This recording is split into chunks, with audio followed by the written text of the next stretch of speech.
surgiendo seguro en la conversa. Para empezar, veo aquí un par de preguntas que tienen que ver con, también les quiero relacionar aquí con, a partir de lo que iba escuchando y de lo que venía pensando en la medida que los escuchaba. Pienso yo, podríamos catalogarlos dentro de algunas inquietudes que tienen que ver con la gobernanza, con la regulación de la IA. Y que una pregunta dice ir para Paula, pero otro dice que es para todos, ¿no? Em, una dice, ¿cómo regular el uso de la IA cuando la tecnología y los flujos trascienden los estados nacionales? ¿Podríamos decir que quedaremos completamente en manos de corporaciones tecnológicas? Y otra pregunta en la misma línea dice, en términos de la regulación, dice, ¿una ley de IA por países es suficiente para regular el uso de esta herramienta? ¿O cuál sería el instrumento ideal de dirección y regulación de esta tecnología? Y en ese sentido, la pregunta dice, ¿cómo ven una figura institucional como una corte constitucional de inteligencia artificial? O sea, Esto está evidentemente es para Paula, pero para todos, ¿quién debería gobernar la IA? Está encendido, Los sí. estados, las corporaciones tecnológicas, dónde aparecen las comunidades afectadas. O sea, ¿qué modelo de gobernanza el que necesitamos? Bien, bien, está conectado sí. Em, el proyecto de ley de inteligencia artificial de Colombia prevé una agencia de inteligencia artificial como parte de la gobernanza. En realidad, casi todos los proyectos de ley y la ley de inteligencia artificial europea prevén como marco de gobernanza una agencia. ¿Cuál es la visión a futuro? Que entre estas agencias que cada país logre tener, haya una coordinación entre las agencias para lograr estándares, para lograr protocolos y para lograr un trabajo cooperado digamos, común que nos lleve hacia un espacio. ¿Qué es lo mejor? La respuesta no puede ser única, porque claramente depende mucho del contexto donde estemos hablando. Una ley de inteligencia artificial no es solamente importante, digamos, que exista, sino qué es lo que contiene. Porque hacer una ley simplemente para decir cumplimos con el checklist de tenemos una ley no sirve para nada. La pregunta es, ¿qué es lo que vamos a regular? ¿La conducta humana en el uso de la inteligencia artificial o la tecnología en sí misma? Son dos cosas completamente diferentes y dos enfoques completamente diferentes. Si vamos a regular la conducta humana en el uso de la IA, lo más adecuado sí es una ley de inteligencia artificial. Una ley porque si lo pensamos es una ley que sale del Congreso, lleva su tiempo, su discusión y es mandatoria, es obligatoria. Ahora, si pensamos en regular la tecnología, la tecnología es hiperveloz y va a cambiar todo el tiempo. No va a ser siempre lo mismo. Si metemos tecnología dentro de una ley, lo más probable es que quedemos obsoletos antes de que esté promulgada.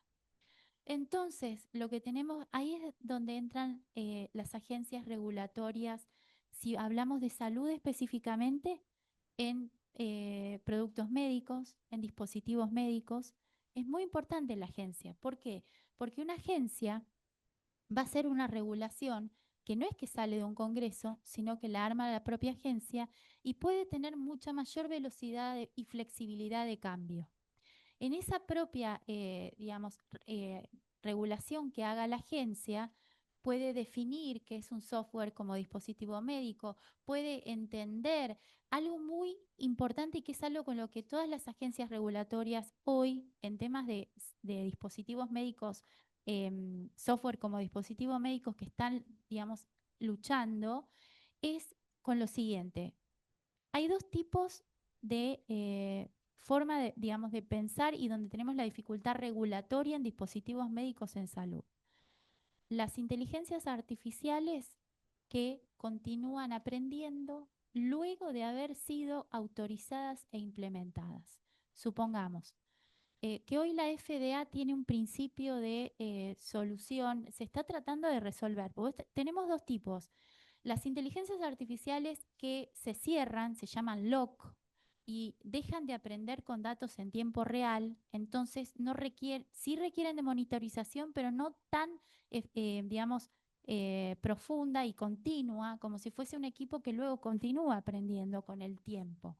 Este tipo de software como dispositivos médicos que no sigue aprendiendo con el tiempo es menos complejo de regular. Y ya hay algunas respuestas sobre esto. Ya se está regulando. De hecho, Estados Unidos tiene aprobadas varias aplicaciones médicas con inteligencia artificial de las que son del estilo LOC, ¿no? Que no continúan aprendiendo con el tiempo. Las más dificultosas y sobre las que se está tratando de coordinar, hay un equipo de trabajo de Health Canada, el Reino Unido y la FDA que generaron lo que llaman como 10 principios de uso responsable de la inteligencia artificial y son las primeras bases.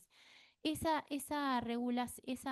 control de dispositivos médicos que siguen aprendiendo requieren de algo muy importante, que es la monitorización posterior a la aprobación. Cuando ya empiezan a ser usados con personas en salud pública, requieren de monitorización porque van a seguir cambiando su base de datos, porque van a seguir aprendiendo, porque pueden empezar a brindar resultados no deseados.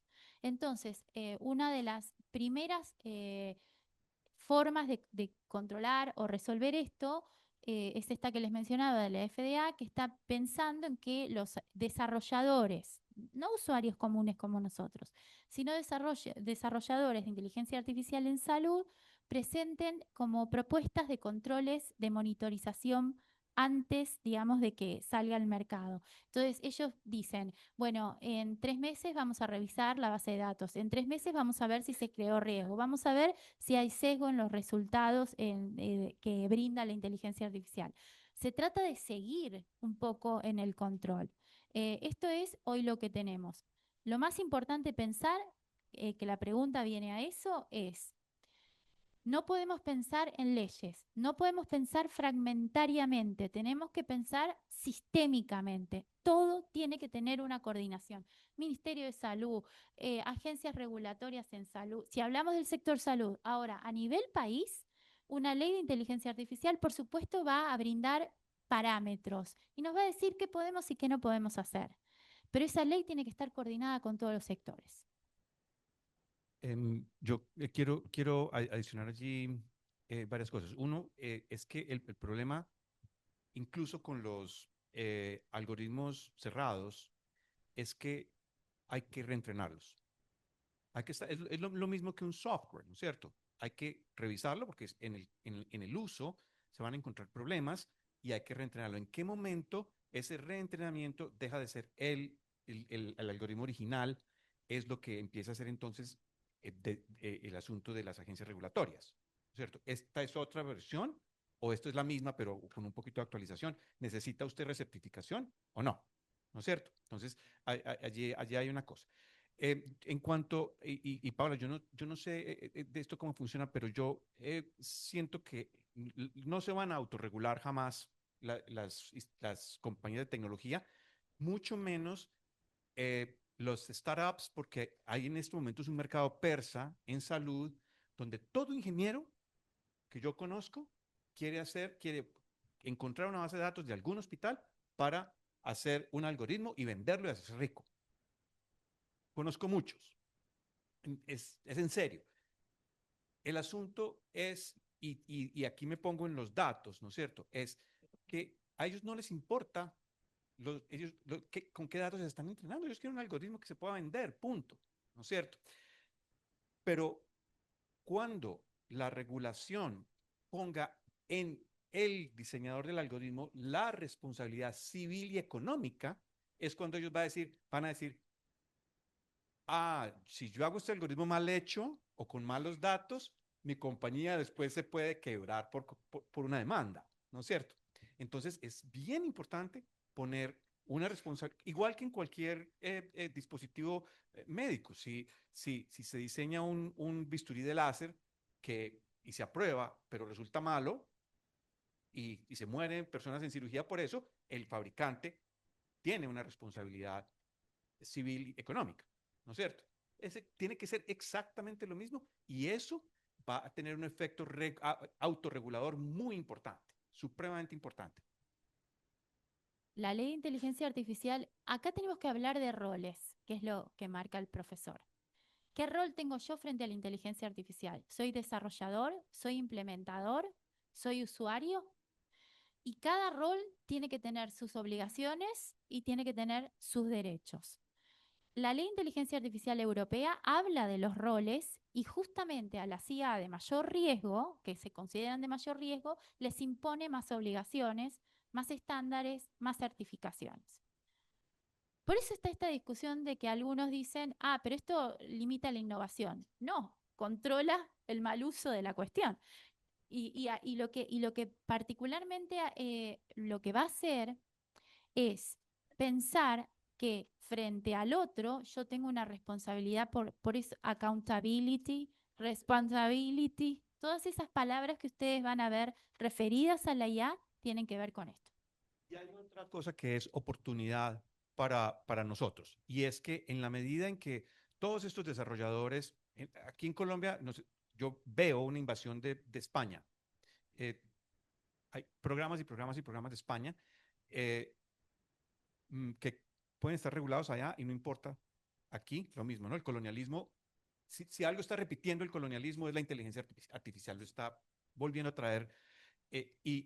Pero si hay una obligación, ya sea por responsabilidad civil y económica o por regulación, de usar datos locales, de reentrenar con datos locales, eso es una oportunidad maravillosa de desarrollo local, porque entonces van a necesitar ingenieros, van a necesitar programadores, van a necesitar técnicos, van a necesitar expertos en temáticos, van a necesitar filósofos locales, ¿no es cierto?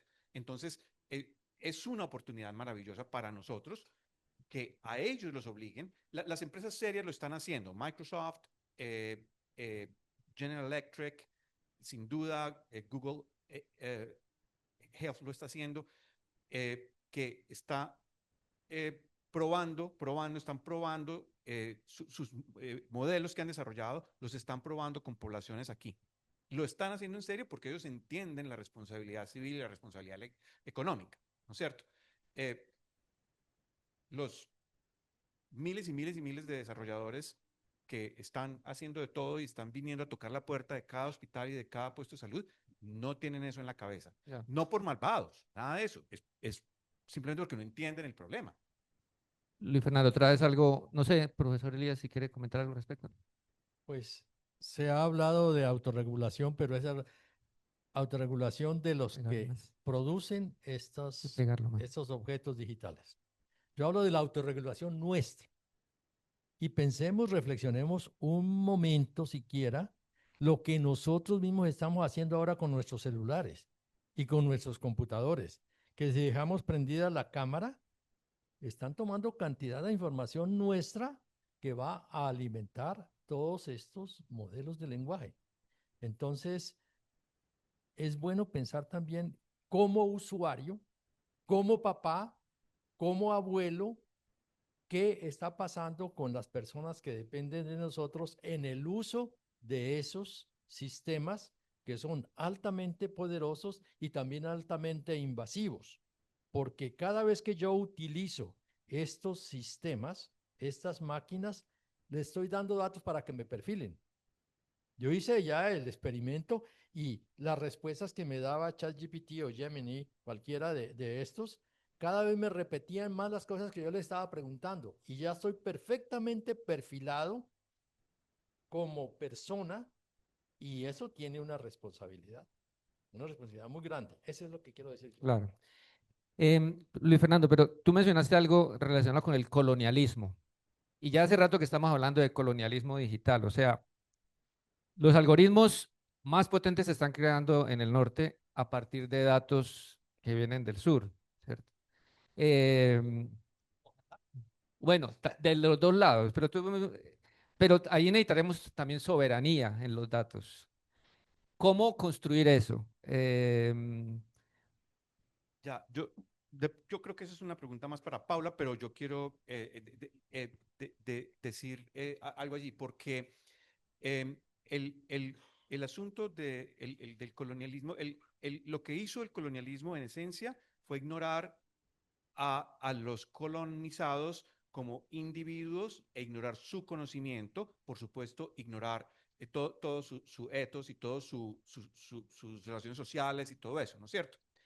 Eso es exactamente lo que no usar bases de datos nuestras, no usar los datos nuestros, es el mismo efecto.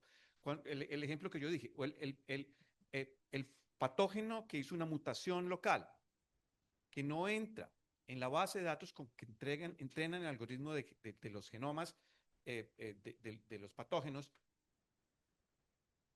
elimina, me impone un patógeno que no es el que yo tengo, ¿no es cierto? Pero además es la radiografía que no tiene el problema que fue entrenada con el equipo, el modelo para leer radiografías que fue entrenado sin imágenes de aquí, o al menos reentrenado.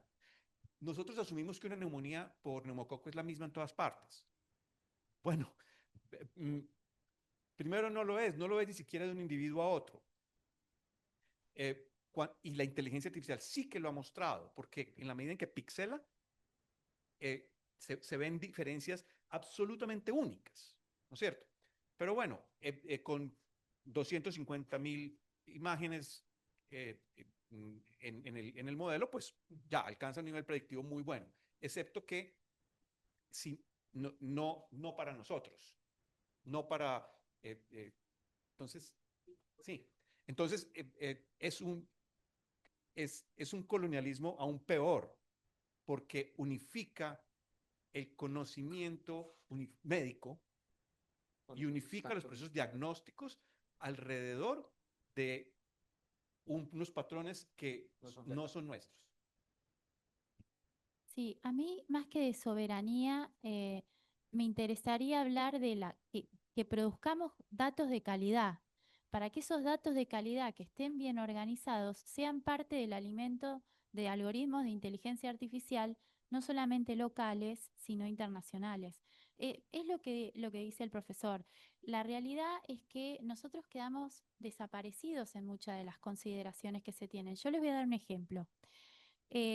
Jugando esto de ver qué tan sesgado estaba el algoritmo de ChatGPT en cuanto a algunas cosas, no se olviden que fue entrenado, digamos, principalmente en Estados Unidos, con datos de los lugares donde pudo acceder. Y claro, y los que no estaban asequibles también. Sí, sí. No entró. Y no entró y digamos, y sí, por eso de lo que sí van a encontrar muchos son demandas de propiedad intelectual por haber ingresado en, digamos, páginas en donde había libros o disposición de documentos digitales y digamos, ingresaron ahí o compraron datos como terceras empresas y uno cuando firma términos y condiciones le regala los datos a medio planeta y pues se los han llevado. Pero un día se me ocurrió para una clase que daba referida al sesgo, pedirle a ChatGPT que hiciera una imagen de una persona, no dije sexo, de una persona que ejerce la profesión de abogado o abogada. ¿Sí? Sí, más o menos así fue el programa, súper simple, para ver qué pasaba. La imagen que me... acá, ahí está. Ahí sí. La imagen que me devuelve el chat es la de un señor, sí, obviamente, un hombre, súper alto, con una peluca blanca, bien del estilo de los jueces británicos, ¿no? Adentro de un claustro gótico. Nada que ver con Argentina, ni con yo no me imagino con la peluca blanca con la que, digamos, pusieron eso. Pero esto lo que muestra es muy simplemente lo que acaba de decir el profesor. Nuestro mayor esfuerzo tiene que estar en producir datos de calidad, despapelizar, que tenemos mucho papelizado todavía, lograr entender que esa es la estructura base de cualquier formulación de gobernanza de la inteligencia artificial. Siempre se ocupan de decirnos en los noticieros, porque vino el dueño de OpenAI y dijo tal cosa, porque el de Google dijo tal otra. Tenemos que tener pensamiento crítico. Tenemos que sentarnos a pensar qué es lo que nos están diciendo y hasta dónde llega lo que nos están diciendo. Ahí es donde el profesor Elías, con su presentación y todo lo que nos transmite, nos deja algo muy en claro. Nosotros no podemos desaparecer desde la humanidad del entendimiento, porque además no vamos a lograr hacer algo que en las regulaciones actuales y en los proyectos de ley actuales existe. Se llama supervisión humana. ¿Y qué implica? Yo no puedo supervisar lo que ChatGPT me devolvió de una pregunta que me dieron en la clase para que yo responda si yo no leí y entendí el tema. Si yo no sé de lo que estoy hablando, no voy a poder saber si lo que me respondió el chat es adecuado, está sesgado o peor, está alucinando. No me gusta decir alucinando, se equivocó, porque alucinar es alguien que percibe la realidad y se confunde de la realidad, ¿verdad? Este no se confunde nada. Lo que pasa es que fue entrenado diciéndoles lo siguiente: si vos haces algo bien, te doy un punto. Si vos haces algo mal, te doy 0 puntos. Y si vos no contestás, te doy 0 puntos. ¿Qué hizo el algoritmo? Contesto igual, a ver si la pego. Porque así se suma un punto. Es un gambler, ¿no? Le gusta jugar. Eso juega re bien. Por eso le ganó AlphaGo y toda esta historia. Aprenden a jugar. Aprenden las probabilidades. En eso sí nos ayudan muchísimo. ¿Por qué? Porque manejan mucho más datos de lo que no nos equivoquemos, nuestra mente maneja enormísima cantidad de datos.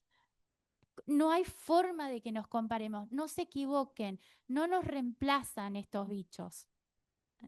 Yo quiero, ya que dijiste, perdóneme, dijiste una cosa, es que lo he escuchado tanto. Por favor, cada vez que Sam Altman o Elon Musk o cualquiera de ellos haga alguna predicción, tengan en cuenta que ellos lo que están jugando es con la acción, con el valor de las acciones que ellos tienen. Entonces, no hay que interpretarlo desde ese punto de vista.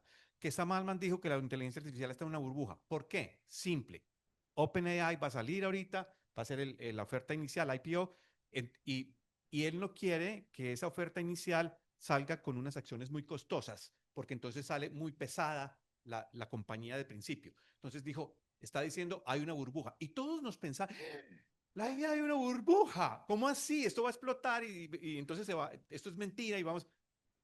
Yo no sé si hay una burbuja o no. Él lo está diciendo simplemente para bajar las expectativas y bajar el valor del IPO. Ya, simplemente, y de pronto para entrar en la conversación en medio de este discurso al profesor Elías, porque cuando yo escucho la conversa aquí, Elías, yo siento que pareciera que el asunto es de mejorar los datos.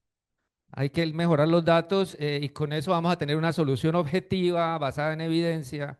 No se corre el riesgo de crear allí una nueva forma como de poder tecnocrático, donde el algoritmo define la toma de decisión compleja. ¿Qué pasa con la participación comunitaria? ¿Qué pasa con la deliberación democrática que debe estar en la sociedad? Nos brinda una oportunidad maravillosa para explicar. Le hablaba con el secretario, tienen un modelo predictivo de dengue. Entonces, tienen un modelo predictivo de dengue aquí. Y tienen una aplicación que usa Esri de mapeo separada, que la gente le puede tomar foto a un charco y le dice, ahí probablemente hay cultivo que usa inteligencia artificial también, hay cultivo de mosquito, de Aedes. Y no la han conectado, ¿no es cierto? No la han conectado. ¿Por qué? Porque es que el modelo predictivo. Resulta que la manera de meter a la comunidad en la detección de dengue en su comunidad es, yo tomo la foto y me dice, hay dengue. Porque si el modelo no dice de mi cuadra, o sea, yo puedo participar en esto. Hay unos modelos, hay unos programas, proyectos bellísimos, bellísimos, de gente toda conversando sobre problemas de su comunidad y comunicándose con los tomadores de decisiones y abogando, teniendo acceso a decisiones, a dineros, habilitados todos con inteligencia artificial. Entonces, en la medida en que incorporamos la inteligencia artificial en la participación comunitaria, es una magnífica oportunidad. Ya, Y en reentrenar, porque reentrena. no sé si el profesor Elías quiere comentar algo. Yo estoy admirado, fui admirado, admirado y me descrestó trabajando en una comunidad indígena, cuando entraron los celulares por primera vez a circular aquí en Colombia, me fui a visitar a mis amigos indígenas en un resguardo alejado por allá y me doy cuenta de que el gobernador de esa comunidad indígena manejaba 2 celulares y muy bien los manejaba. Es decir, la capacidad de la gente para utilizar estos recursos es enorme y la estamos desperdiciando. Y la estamos desperdiciando porque ellos simplemente reciben eso como una maravilla y la utilizan muy bien como utilizan las motos, muy bien, pero no los hemos estado formando en la responsabilidad que manejar esos aparatos tienen. Es como entregarle una motosierra a una persona y no enseñarle a ver las responsabilidades que tiene en el manejo de esto. Estos aparatos y esos celulares tienen una enorme potencialidad de daño, pero también una enorme potencialidad de ayuda para crecer. Entonces, responsabilidad nuestra es a estas personas, y pienso en los niños, y pienso en las personas, en los campesinos y en todas las juntas de acción comunal, darles la posibilidad de revertir esos recursos para bien y no simplemente para que los utilicen de manera descuidada. Eso es lo que yo Vale. quisiera. Para traer de nuevo acá las preguntas del público y que no sigamos conversando sin incluirlos a ellos, hay una pregunta que específicamente se la dirigen a Luis Fernando, que tiene que ver con lo que estamos hablando. Dice, cuando ejemplifican la falta de información del grupo de obesos, de obesidad, en sillas de ruedas, si se quisiera recolectar esa información y formar la base de datos, ¿en qué sistema se sube o dónde se adjunta dicha información? ¿Sería en la web, por medio de estudios científicos o de qué forma? Y quiero traerlo porque recordaba hace algunos años salió este artículo, creo que fue en Science, que mostraba cómo había un sesgo racial a partir de un algoritmo que, dado que la población afro en Estados Unidos termina gastando menos, entonces era menos prioritario, ¿cierto? Eso está bien, o sea, el algoritmo estaba allí, muy bien construido, pero finalmente colocaba a 2 personas con el mismo nivel de salud en menor prioridad al afro, porque el afro gasta menos, porque tiene menos acceso a los servicios de salud. Ah, exacto. Entonces, podemos mejorar esto, pero, o sea, yo quiero pegar esto al asunto de, ¿puede ser una IA verdaderamente justa en una sociedad que es injusta? Me encanta esa pregunta porque yo he estado teniendo unas discusiones con varios amigos que están en la programación y ese es el argumento. En los últimos meses, ese ha empezado a ser el argumento. Y el artículo de Nature, de alguna manera, como dijo que, ese artículo que escribiste, como dijo que es que la IA simplemente repite inequidades sistémicas, entonces es como, no, pues yo no soy el que estoy siendo inequitativo, es una inequidad sistémica. ¿Yo qué puedo hacer? Yo estoy programando el algoritmo, ¿no es cierto? Pero entonces, no, espérate, porque es que vos sabes que estás programando el algoritmo con datos y te tenés que preguntar si esos datos, si sos un desarrollador responsable, tenés que preguntarte si esos datos están reproduciendo esas inequidades sistémicas.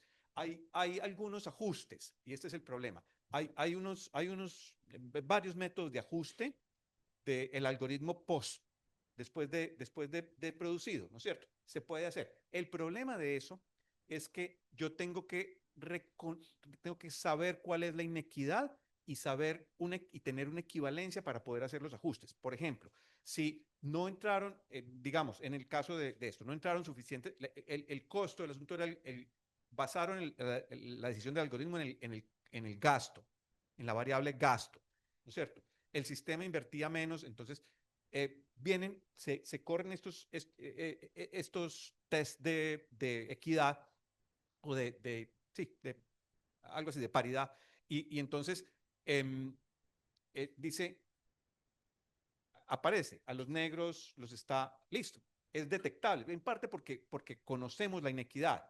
¿Qué hay de la inequidad que no conocemos? No tenemos ni siquiera cómo reconocerla. la señora con sobrepeso en sillas de ruedas. No sabemos ni siquiera.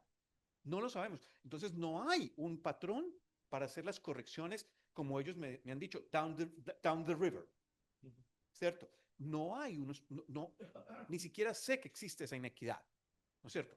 Entonces, pero para responder un poquito la, eh, la, la, la, la pregunta, yo creo que sí, imputar datos es una opción, pero tenemos que tener presente que todo dato que se imputa alrededor de los promedios, ¿no? Entonces estamos repitiendo el mismo sesgo, ¿no es cierto? Yo creo que hay que entender una cosa súper importante de la IA en salud y es que la capacidad de procesamiento es tal que nos permite individualizar. Nos permite individualizar. Les doy este ejemplo que creo que Marisol me lo oyó mencionar. Paciente de 67 años con leucemia linfocítica crónica que llega que llega a las urgencias con una infección urinaria horrible. PIN, pielonefritis. El estándar dice, usted se tiene que hospitalizar. Listo, ese es el estándar. Usted se tiene que hospitalizar. ¿Cómo no vamos a hospitalizar a esa paciente, verdad? La médica, una médica familiar, ordena la hospitalización, el algoritmo lo niega la hospitalización. ¿Qué pasó? ¿Pero cómo así? Pues resulta que el algoritmo estaba jalando miles y miles de datos de la historia clínica. Esta paciente había tenido varias infecciones urinarias, la habían hospitalizado y en cada infección urinaria se había resuelto con antibiótico oral hospitalizada. Entonces dijo, no, esa paciente se puede resolver ambulatoria. La inteligencia artificial individualizó la situación de la paciente porque pudo jalar toda la información de ella, de ella. Entonces, tenemos que pensar un poquito menos en, o tenemos que, no menos, pero tenemos que pensar mucho en poder individualizar hasta donde sea posible, ¿no es cierto? Entonces, ¿cuál es el remedio? El remedio es pesar a las señoras con sobrepeso en sillas de ruedas, punto. No podemos imaginarnos el peso, no debemos imputarlo. Es pesarlos. Y esos van a entrar a las bases de datos. Sí, yo lo que quiero agregar es que los que somos injustos o justos somos los humanos. La IA lo que hace es, de alguna manera, amplificar lo que hemos hecho nosotros como grupo humano en la creación del algoritmo, como los generadores de la base de datos y como los que, de alguna manera, no pudimos identificar si el resultado final iba a estar sesgado o no estar sesgado, porque justamente muchas veces nosotros, como dijo el profesor, no nos damos cuenta de esto porque lo notamos como una normalidad. ¿Qué necesitamos para eso? Grupos interdisciplinarios, multiculturales, que vivan en espacios distintos y que se den cuenta en el grupo de trabajo que tal aplicación o tal uso o tales datos no contemplan X cosa, porque como son de una comunidad rural que entiende cómo es el contexto y la relación humana de base, se van a dar cuenta de esto. No vamos a lograr nunca el 100% de justicia en ninguna respuesta, porque el humano no lo va a lograr. Somos imperfectos por naturaleza y lo seguiremos siendo. Lo que sí es bueno es darnos cuenta de qué es lo que hicimos mal y cómo lo vamos a resolver.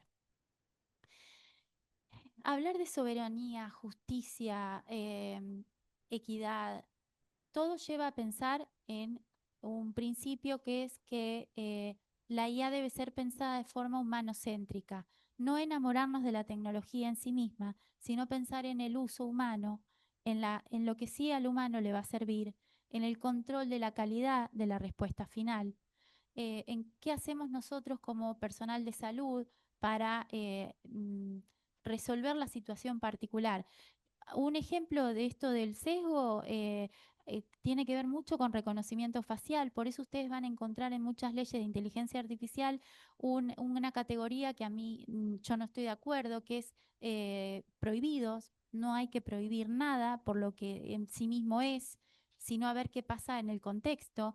Pero hay inteligencias artificiales que se prohíben en algunas normativas y que tienen que ver con, digamos, reconocimiento facial. ¿Por qué? Porque pueden generar estas respuestas con inequidades y sesgadas. De hecho, el ejemplo era que había mucho menos fotos identificables, bien sacadas, datos de calidad de personas con ascendencia afroamericana y personas con ascendencia caucásica. Identificaba mucho más fácil a alguien caucásico que a alguien de ascendencia afroamericana. Y esto verdaderamente fue un peligro.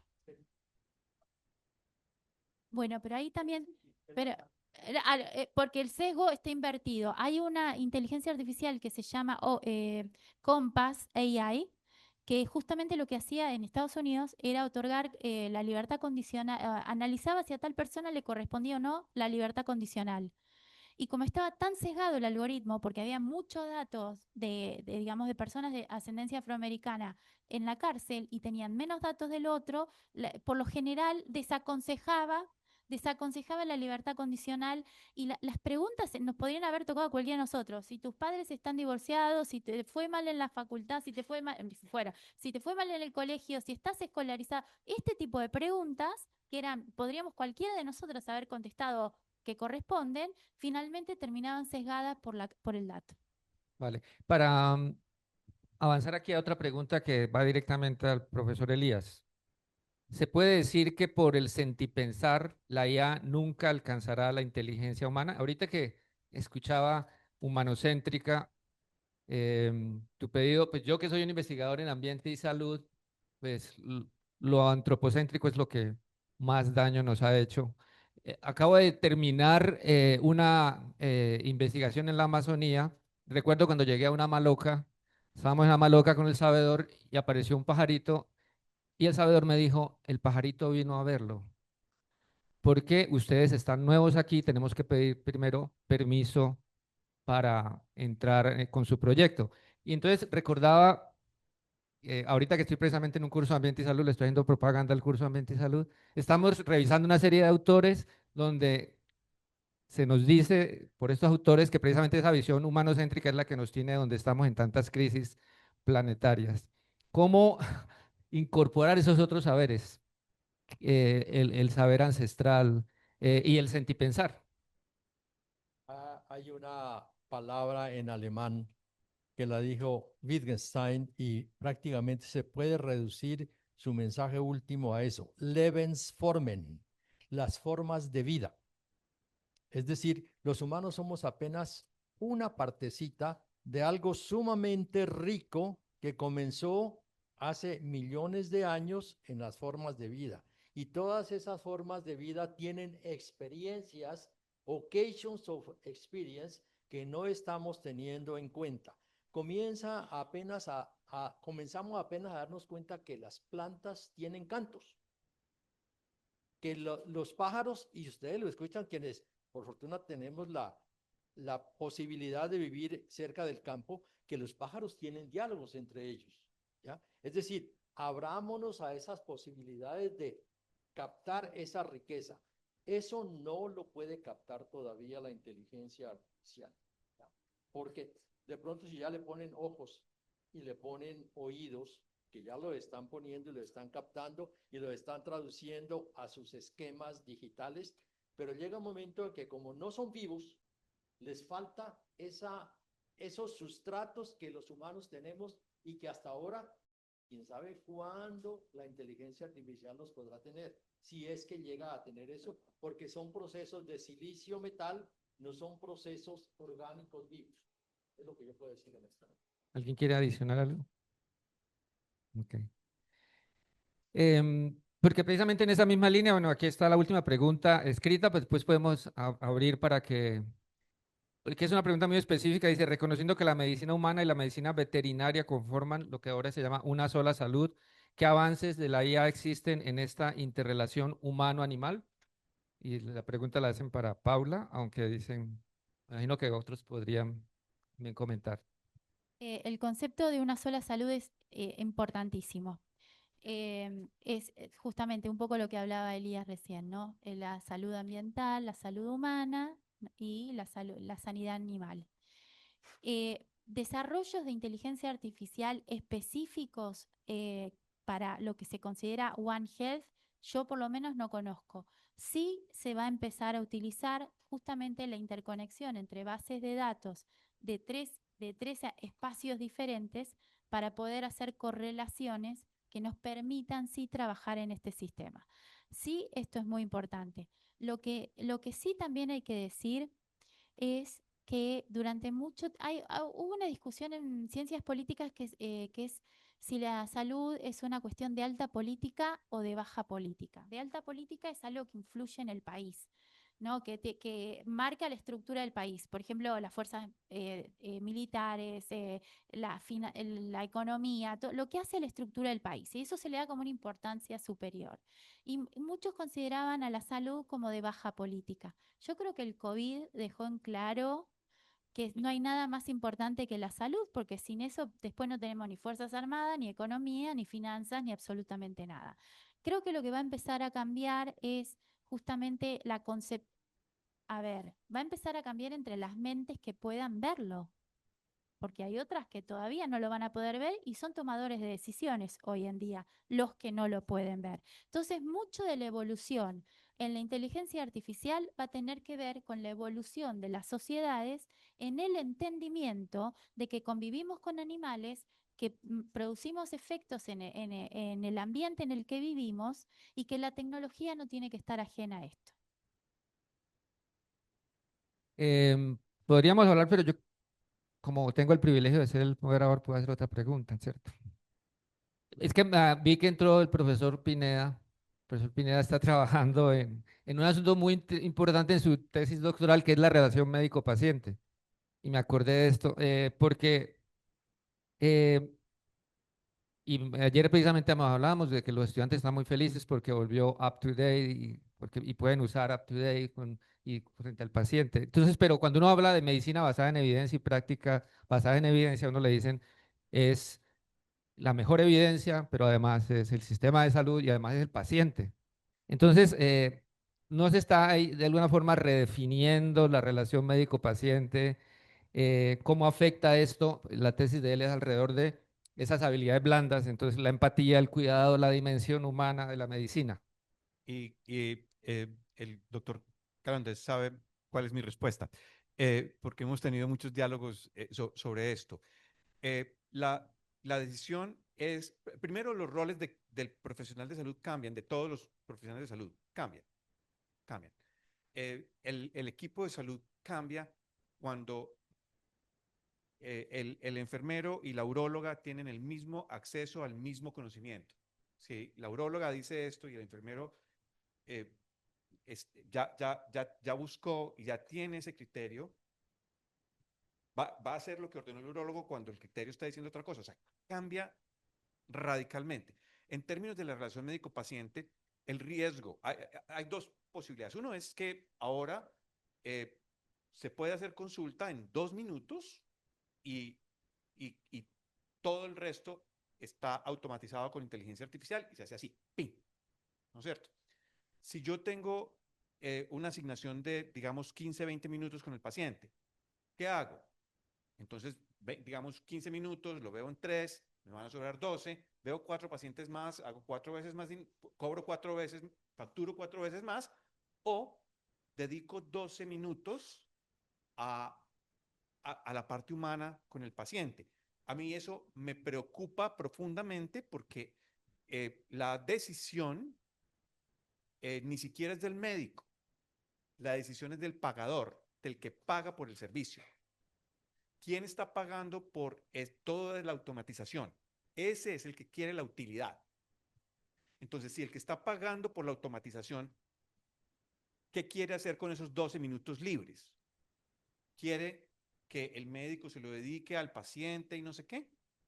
¿O quiere que vea 4 pacientes más? ¿No es cierto? Cambia el indicador. El médico es el que paga el servicio también, entonces es decisión del médico, ¿no es cierto? Sí.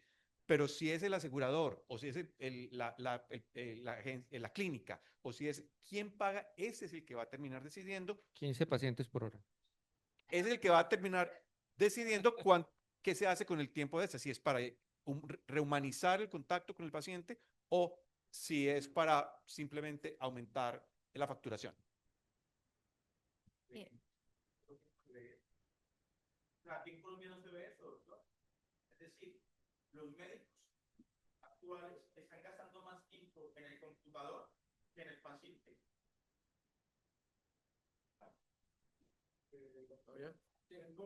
A ver.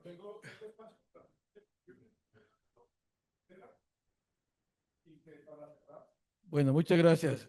He estado en esta parte de la reunión. Lamentablemente, solo escuché parte de lo que dijo Elías en la anterior.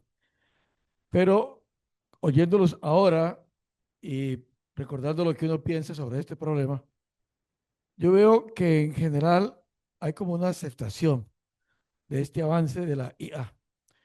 Y veo poca crítica de parte de ustedes a lo que la IA puede llevarnos a. Hoy en día estamos controlados como seres humanos. ¿Para qué hablar del señor Trump? Un controlador fascista, pues no hay ni siquiera que pensar en ese ignorante. Pero sí me parece que tenemos que pensar esta situación de la IA hacia dónde nos lleva. El ejemplo que daba Luis Fernando de la paciente con leucemia e infección urinaria, no necesitaba la IA, el algoritmo para ver eso. El paciente, el médico, hubiera revisado la historia clínica, se ha dado cuenta de eso. No lo hizo, no lo hizo. Espérame.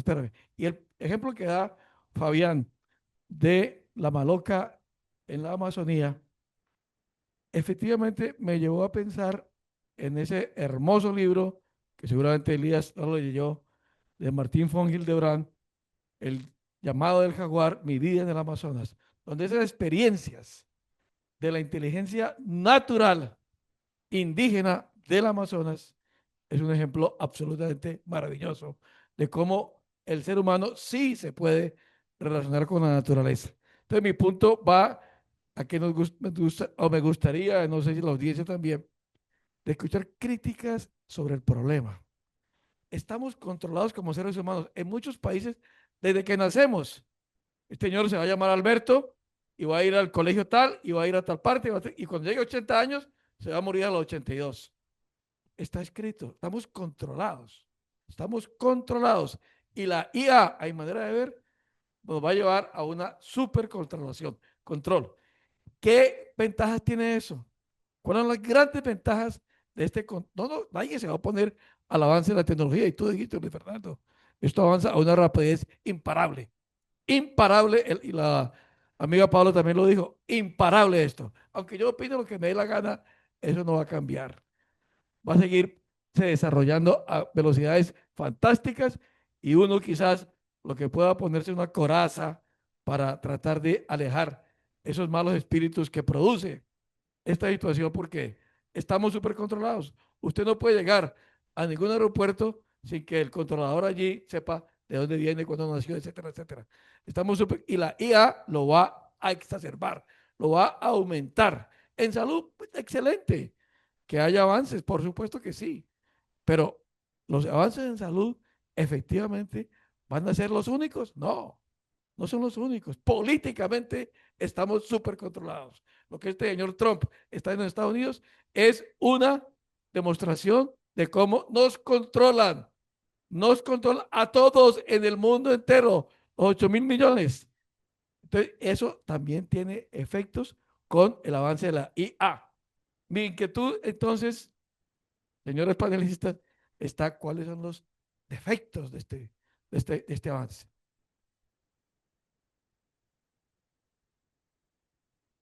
No, Alberto, el médico no tenía la capacidad que tenía la IA de analizar tal cantidad de datos para saber que esa paciente no había, no, no, no, no, no la tiene, no, no, es una realidad, no, no, no. No es cierto. No es lo que la evidencia está mostrando. No es lo que la evidencia está mostrando. La precisión aumenta enormemente.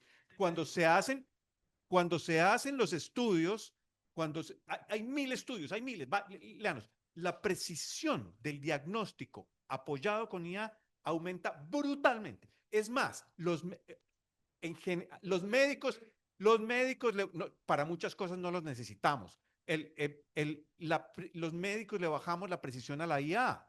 Los médicos le bajamos la precisión a la IA. En general, la precisión o sea, hay algoritmos que tienen una precisión entre el 97, entre el 87 y el 93% en diferentes cosas.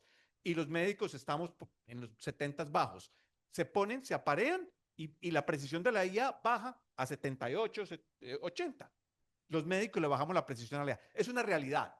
Oponernos a eso no tiene sentido. La precisión de la IA es enorme y nos facilita, nos habilita para hacer diagnósticos mucho más precisos. El punto está en el uso, Alberto. El punto no está en la IA, el punto está en el uso que nosotros hagamos de la IA. Está aquí, es una realidad y es una realidad que nos empodera. También nos jode si nos dejamos joder. Y el uso que la IA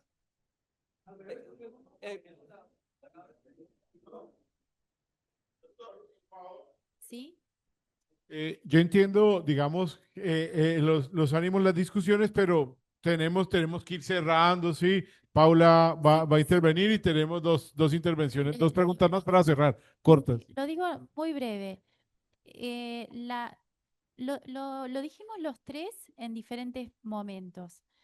Uno toma decisiones propias también y uno es responsable de lo que hace y las regulaciones van a ayudar no a mitigar 100% de la invasión, pero sí a entender qué es lo que podría ser el camino posible para hacerlo lo mejor o cuál es el camino que nos va a complicar aún más. Tener parámetros de cumplimiento y sanciones de alguna manera, o mejor dicho, algunos beneficios porque hiciste las cosas bien, van a ayudar a organizar. Los humanos nos hemos organizado a través de la regulación, en todo, inclusive en manejar coches, que no somos unos genios, pero tenemos una base que nos dice esto no se debe hacer, esto sí se debe hacer. Entonces, la regulación va a colaborar con el ordenamiento.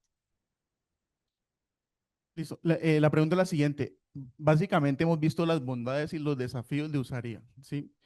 Y hay una frase que ha sido usada en varias ocasiones y es: la IA no va a reemplazar a las personas. Y estoy de acuerdo, pero sí reemplaza el rol que esa persona desarrolla dentro de la sociedad. Ejemplo, Albania ya tiene la primera ministra creada con IA que hace todo el tema de licitaciones. Entonces allí me cuestiona algo, por ejemplo, el tema de la justicia ocupacional, porque alguien está haciendo algo que otra persona podría hacer y de qué manera eso que está haciendo no está acentuando la injusticia o las desigualdades que yo como persona puedo tener cuando puedo ocupar otros espacios. Además de todo lo que han señalado, pues que hay que entrenarlo, que la calidad de los datos y demás, para que pueda hacer un rol adecuado, sobre todo en un lugar de toma de decisiones, ¿sí? Porque allí no está siendo utilizado como una herramienta que alguien use para tomar decisiones, sino que allí está utilizado para que la misma IA sea la que tome las decisiones y diga cuál es, digamos, a quién darle la licitación en este caso puntual, ¿cierto? Entonces, ¿cómo se regula eso? ¿Cómo no afectar eso? Gracias. A mí me gustaría ver a la ministra IA de Albania frente a una manifestación en Ciudad de Buenos Aires porque tomó una decisión inadecuada. Sinceramente lo que creo es que sí, cuando pase algo, ¿no? Digamos, nosotros no nos hemos convertido en un planeta digamos, de película, ¿no? Sí estamos frente a una tecnología que nos desafía en muchísimos aspectos. Ahora, sí va a haber reemplazo de tareas en algunos espacios laborales. Lo que no nos puede pasar, hay algo que dijo el profesor Elías al final de su presentación, con lo que yo coincido en todo, pero más que nada en este final, de trabajar en coordinación entre el humano y la inteligencia artificial, y hay un concepto que lleva a esto, que me acordé cuando usted lo mencionó, el de IA como IA no inteligencia artificial, pero sino como inteligencia aumentada, que es la sumatoria de la mente biológica con la tecnología de inteligencia artificial. Eso sí puede ser, si lo hacemos de manera, mucho de lo que se está hablando en el mundo, que es lo que se discute y que es lo que todos estamos previendo, es el uso responsable de la inteligencia artificial, una IA ética, ethics by design, ética desde el diseño. pensada por lo que hablábamos recién, implementadores, desarrolladores, gente no solamente que está pensando en cuánta plata va a ser en 15 minutos. Ahí es donde intervenimos todos nosotros como sociedad, ahí es donde intervienen las políticas públicas de nuestros gobiernos y ahí es donde interviene el literacy, lo que aprendemos, lo que nos hace como una sociedad con aspectos de crítica, digamos, de humanos que no nos compramos que una ministra de IA de Albania es una genia mucho mejor de los que están ahora, que ¿sabés qué pasa? Si va, ni hablar la manifestación, no lo va a poder manejar, pero tampoco va a poder entender la circunstancia específica de la relación humana en una situación particular en donde tiene que resolver en su ministerio algo pequeñito. Eso no lo va a poder resolver. Yo no puedo prever qué es lo que va a pasar de acá a 100 años. Sí entiendo que hoy estamos en una gran oportunidad de sembrar lo que viene dentro de los próximos 100 años. Todavía no estamos en esa realidad virtual en donde todo es tecnológico. Por eso esto es tan genial lo que está pasando aquí en este momento. Las discusiones que tenemos, las visiones diferentes. Esto es lo que nos va a mantener como sociedad humana predominante siempre y cuando sepamos de qué estamos hablando.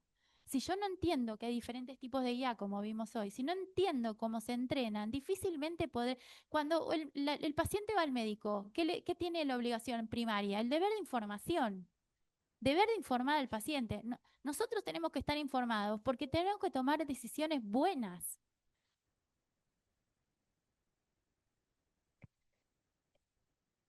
Buenos días. Sandra Girón, docente de la Escuela de Salud Pública. Maravilloso panel, maravillosa discusión. A mí me queda como una duda, o sea, son muchos juegos de intereses, ¿sí? Muchos juegos de intereses en el medio de una profundización de injusticias, porque ahora si nos quedamos allí, vamos a trabajar con datos que nos van a llevar necesariamente a profundizar esas injusticias. Entonces queda uno ahí como cuando empezó a llegar el Internet, como si esto fuera a ser un gran caos apocalíptico, y otra vez me parece estar viviendo algunas apreciaciones de ese tipo, ¿cierto? Pero con una gran esperanza de que esto pueda ayudar incluso a procesar información que no somos capaces y a trabajar sobre esas inequidades que nadie aborda. La pregunta es, ¿y nosotros qué? Nosotros como Universidad del Valle, como escuelas de salud pública, como ciudadanía, docentes, estudiantes que nos formamos aquí, ¿nosotros qué? O sea, ¿por qué? Porque a mí me genera una angustia. Bueno, y de aquí a que haga el curso, y de aquí a que esto y otros grandes con sus intereses están produciendo ya lo que está allí, ¿sí? Más que digamos una pregunta es este comentario de ustedes que han recorrido un poco más ese camino. ¿Cómo nos paramos nosotros como una escuela de salud pública, como maestrantes que están aquí, docentes? O sea, ¿cómo nos paramos frente a esto en esta postura que no puede ser ingenua? Que no puede ser ingenua, que yo lo pienso, que yo lo voy a hacer, no puede ser. Para añadir, para complementar la pregunta, de nuevo desde mi campo, desde la ambiente y salud, hay un pensador, Hans Jonas, que habló de la responsabilidad, el principio de la responsabilidad, y él habla de la heurística del temor, que no es otra cosa que lo que las tías le decían a uno, piensa mal y acertarás. Era un poquito así como el cuento de que están todas las promesas de que va a venir algo muy bueno, pero está también el augurio de lo peor. Y entonces, lo que Hans Jonas dice en ese principio de la responsabilidad es, usted tiene que creerle más al augurio de lo que mal, las cosas van a venir mal. Sí, va a salir mal. Eso es lo que en principio dice. Pero eso en salud pública, y para la pregunta de Sandra, me parece que lo que hace es revertir la carga. Eso es lo que yo hago en mis estudios. Es decir, no soy yo como salubrista el que tengo que probar que eso hace daño.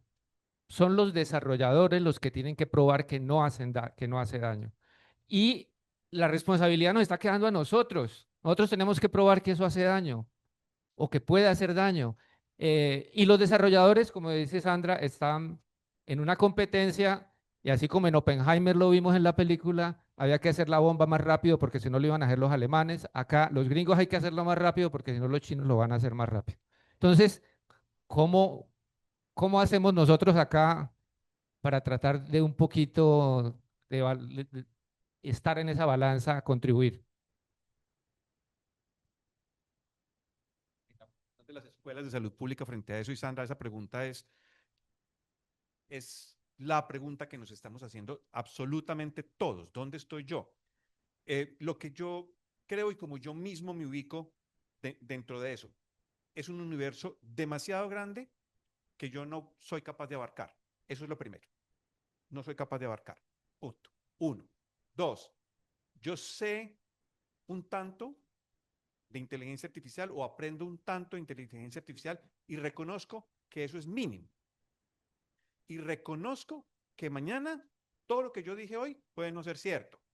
Dos. Tres. Hay un mundo de personas, y aquí es donde creo que es lo que yo quiero hacer más énfasis.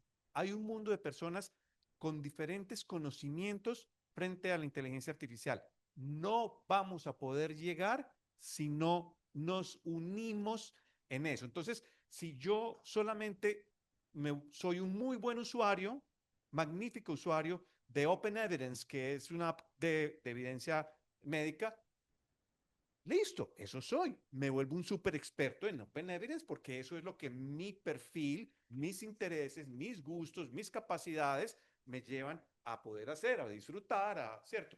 Listo. ¿Cómo entro yo dentro del sistema? Si yo soy un estadístico y me vuelvo un duro usando, ahora puedes hacer estadísticas bellísimas, con no más Excel, usando AI, no más Excel. Listo, me meto ahí y hago, si sos un super programador usas Python y no sé qué, listo, ese es mi nicho. Entonces, lo que creo que tenemos que encontrar cada uno es jugar. Tenemos que jugar para ir encontrando nuestro nicho y reconocer que no conozco nada de los demás y que tengo que interactuar y colaborar. Yo creo que así se tienen que estructurar las escuelas de salud pública. Yo hablé para la Universidad del Valle de la Facultad de Humanidades y la Facultad de Artes. Pensemos que allí hay un refugio sumamente importante que de pronto desde aquí, y conozco medicina social desde 1974, ¿sí? Poco se ha mirado en los recursos que la Universidad del Valle tiene. Coincido perfectamente con Luis Fernando. Cada uno lo que sabe hacer, pero eso que sabe hacer tiene que estar coordinado con el otro, porque la salida ante los totalitarismos es la salida de buscar los intersticios posibles por donde uno se puede meter, y estas estructuras totalitarias siempre dejan intersticios. Busquémoslos. Y busquémoslos aliadamente entre todos los recursos que la Universidad del Valle tiene. Entonces, hagamos lo que insistí durante mi presentación, que es esa oposición creativa. Hay demandas, hay riesgos, pero también hay oportunidades. Busquemos dónde están esas oportunidades y hagamos alianzas con los competentes en esos intersticios.